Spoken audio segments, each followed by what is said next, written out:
So, it's your boy, Miggy Boy. I'm back here at my YouTube channel. So, after a long time, I'll be uploading again another video for entertainment, guys. So, for this time, what I'm going to do is I'm going to show you how to cook buttered garlic parmesan.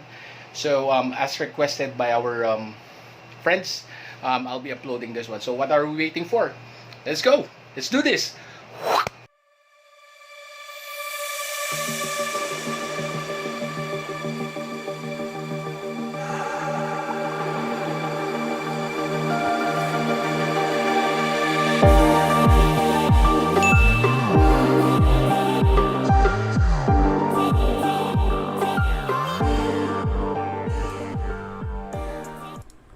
So okay guys, sa video na to, tuturo natin kung paano iluto yung garlic parmesan chicken wings. So for our ingredients, that will be 1 kilo chicken wings, garlic powder, ground pepper, salt and this is to taste, olive oil, cheese boy parmesan cheese. So pwede pa rin kayong gumamit ng mga preferred yung parmesan cheese. I'm just using this one kasi ito yung nabili ko sa grocery.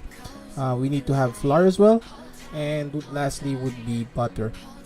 So mainly this is just the ingredients for our item today, and next would be the coating for the chicken.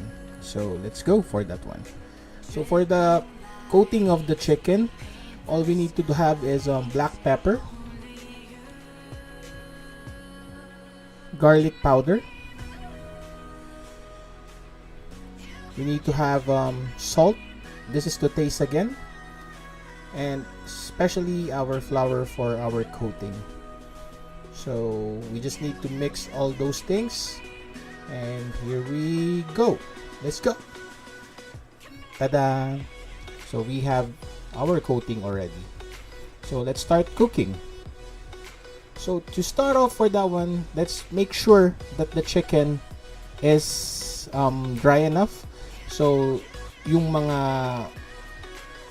coating is hindi siya mamumuo, and make sure na you properly coat it with the flour combination that we had. So let's just repeat the process for that one until we coat everything that we need to do or we need for our cooking today. So just an advice guys, mas maganda na maliliit lang yung hiwa for the chicken para hindi siya nakakaumay kainin, kasi nowadays yung mga chickens natin is yung mga nabibili natin sa market ay masyado silang malalaki. So I suggest for you guys na you cut it into small pieces. Well, it's really depending pa rin naman sa kung ano yung gusto nyo, but for me it's better for a small cutting. So let's move on to the next thing that we have. Let's go. So once we finish everything and we coated the chicken that we need to cook for today, we need to preheat our cooking pan with the cooking oil. So for that one, let's make sure to dip the chicken sa mas maraming cooking oil for it to be cooked equally. This is to ensure that you have your chicken crispy outside yet still juicy inside. So the more, hindi naman ibig sabihin na mas maraming cooking oil mas maganda yung ano, pero mas maganda lang pag deep fry siya. So let's just repeat the process and let's do this. So ayun, once na makuha na natin yung kulay na gusto natin for the chicken, like for this one, sa nakikita nyo, it's already golden brown, perfectly cooked.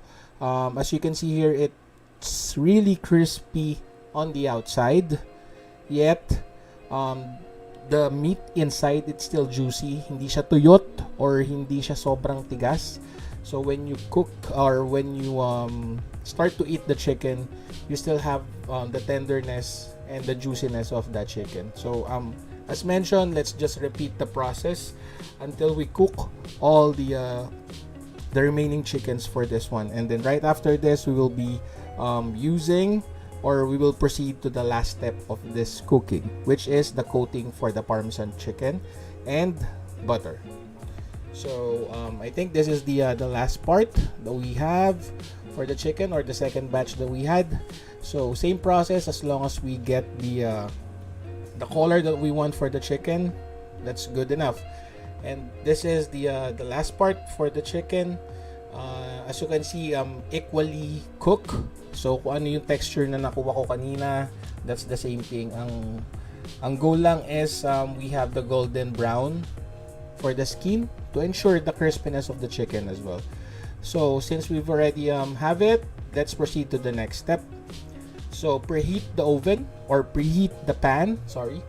So with that one, we will be using the butter that we need to coat for the chicken.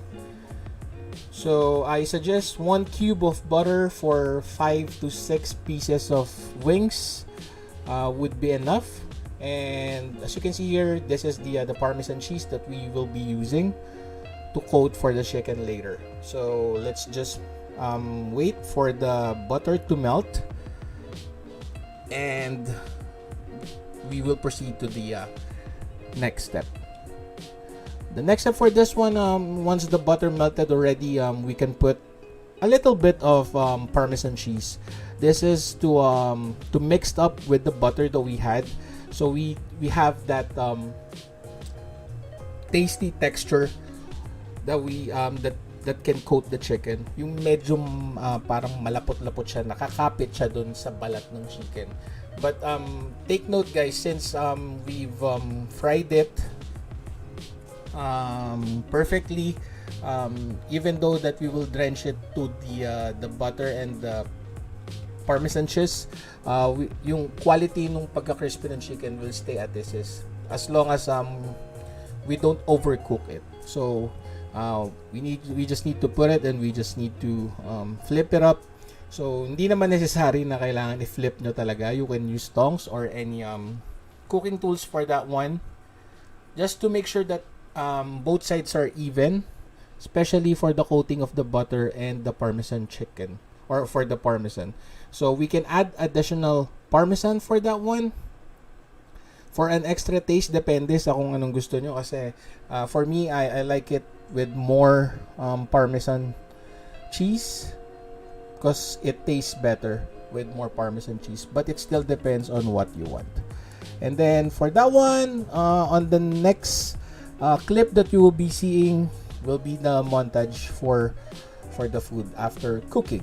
So again, thank you for watching Miggy Gaming. Goodbye.